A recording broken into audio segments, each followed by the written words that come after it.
Assalamualaikum warahmatullahi wabarakatuh. Perkenalkan, nama saya Laila Ramadanti dengan NIM 2006746 dari kelas 2A Program Studi Pendidikan Bisnis. Saya akan menjelaskan mengenai jenis-jenis dari tata letak dan contoh dari prosesnya. Nah, jenis tata letak ini dibagi ke dalam 6 jenis. Yang pertama, ada tata letak produk, ada tata letak proses, tata letak posisi tetap, tata letak grup, tata letak kantor, dan yang terakhir, tata letak kombinasi. Berikut penjelasan dari setiap jenis tata letak. Nah, yang pertama ada tata letak produk atau layout produk. Tata letak ini dikhususkan untuk proses produksi yang standar dan massal. Artinya, layout ini mencari penggunaan tenaga dan mesin terbaik dalam proses produksi berulang atau berkelanjutan. Nah, contoh perusahaan yang menggunakan tata letak ini adalah perusahaan mie instan, perusahaan permintalan, perusahaan surat kabar, perusahaan semen, perusahaan minuman, dan lain sebagainya. Nah, yang kedua, ada tata letak proses atau tata letak fungsional. Penyusunan dari tata letak ini dilakukan dengan penyusunan alat yang sejenis atau memiliki fungsi yang sama yang ditempatkan pada bagian yang sama. Itu artinya, layout ini berurusan dengan produksi yang bervolume rendah dan bervariasi tinggi. Contoh perusahaan yang menggunakan tata letak ini adalah perusahaan pembuatan roti, perusahaan mebel, dan bengkel. Ada layout posisi tetap.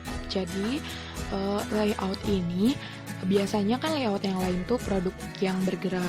Nah, tapi untuk jenis layout ini justru produk itu tidak bergerak. Namun bahan baku dan alat-alat produksilah yang datang ke tempat produk itu. Contoh dari perusahaan yang menggunakan layout ini adalah bengkel industri pesawat, perusahaan kapal, perusahaan kereta, dan lain-lain. Yang selanjutnya ada tata letak grup atau tata letak kelompok.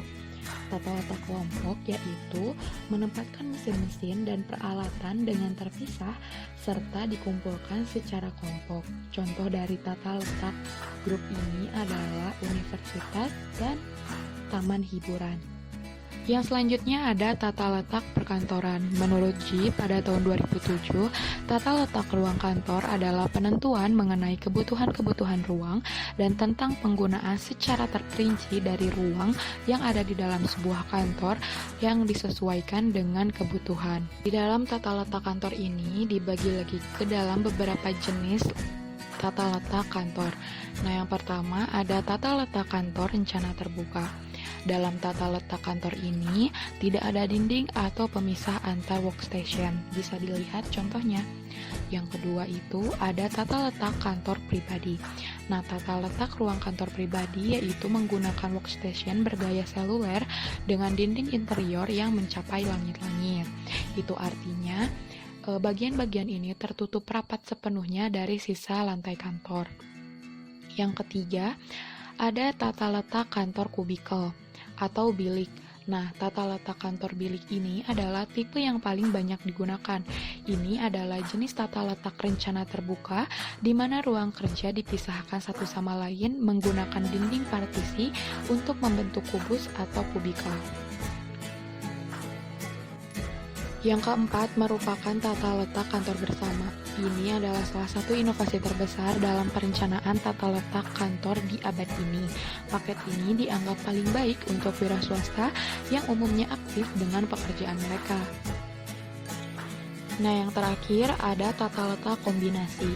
Penyusunan pabrik tipe ini adalah berdasarkan pada penggabungan dari proses tata letak, yaitu penyusunan satu tata letak pabrik menurut pengerjaan komponen benda kerja, di mana mesin-mesin atau peralatan-peralatan disusun berdasarkan urutan pengerjaan komponen tertentu. Nah, itu dia teman-teman materi mengenai jenis-jenis dari tata letak dan contoh dari perusahaan berdasarkan jenis tata letak itu. Untuk pertemuan kali ini saya cukupkan. Sekian, terima kasih. Semoga ilmunya bermanfaat. Wassalamualaikum warahmatullahi wabarakatuh.